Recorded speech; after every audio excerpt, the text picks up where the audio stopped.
আজ ২রা মে শুক্রবার আমরা আসছি পটলের বিখ্যাত হাট কলারোয়া থানার সোনাবাড়িয়া হাটে। এই বাজারে আমরা যে ক্রয় বিক্রয়ের চিত্রটা তুলে ধরছি এবং কৃষকের মতামত নেওয়ার জন্য চেষ্টা করতেছি। আজকে পটলের দাম কেমন যাচ্ছে? আজকে পটলের দাম ২৮, ২৯, ৩০, ৩২, ৩৪। আপনার পটল কতটুকু? 10 কাটা। 10 কাটা পটল করছে। খরচ কত হয়েছে? খরচ মনে করেন টোটালতে 50,000 টাকা খরচ।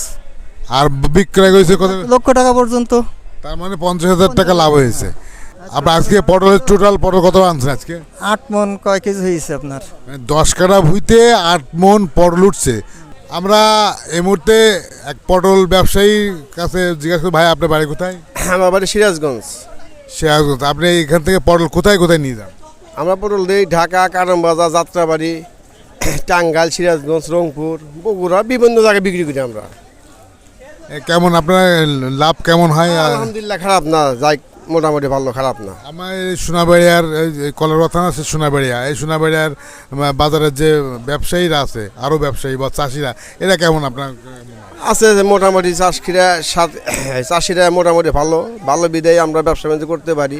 আমরা আর এক ব্যবসায়ী সর্দারের কাছ থেকে জানতে চাচ্ছি, আপনার বাড়ি কোথায়? আমার বাড়ি বাগাছড়া 7 মাইল। আপনি এই জায়গায় কদিন ধরে এই ব্যবসার সাথে জড়িত?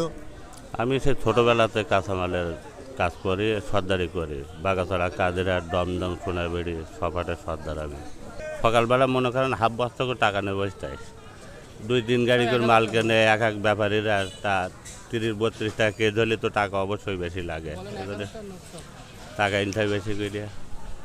এবং আড়তদারদের সব চাষিদের লগত মেরে উঠায়, আবার আড়তদারদের বাকি রাখে ব্যাপারীরা। এটা চাষের সঙ্গে ব্যাপারীর কোনো ইয়ে নেই, হিসেব হইলো আড়তদারের সঙ্গে ব্যাপারীর সঙ্গে, চাষিরা লগত মাল বেশি। বুঝতে পারছি আমরা। তুমি এখানে কতদিন কাজ করো? হিসাব নেই, আনুমানিক 8-9 বছর হবে। এখানে ব্যবসায়ীরা কেমন? ভালো, খুবই। তারা নগদ টাকায় মাল কেনে, চাষিদের নগদ টাকা। চাষিরা কোথা থেকে এই পটল নিয়ে আসে? তারা কেউ কাইবা থেকে কিনে আসে, বাগাছড়া থেকে কিনে আসে, চান্দুড়া থেকে কিনে আসে, কোটা থেকে কিনে আসে, বিভিন্ন এলাকা থেকে কিনে আসে। এক এক হাটে যায়, তারা বেচা কেনা করে বাড়ি যায়। এখানে কোনো হয়রানির কোনো সুযোগ আছে কিনা কোনো ব্যবসায়ী বা কোনো চাষি? না না না, ওরা কোনো সিস্টেম নাই, যেহেতু এটা দিনে মানে হাট, এখানে লোকজন থাকে। আমি আরো খোলসা করি, চাঁদাবাজির কোনো সিস্টেম হয় কিনা? না না, ওইসব কোনো সিস্টেম নেই এখানে। এখানে চাষিরা আসে ভদ্রভাবে মাল বেচে, ভদ্রভাবে চলে যায়, ওইসব কোনো সিস্টেম নাই।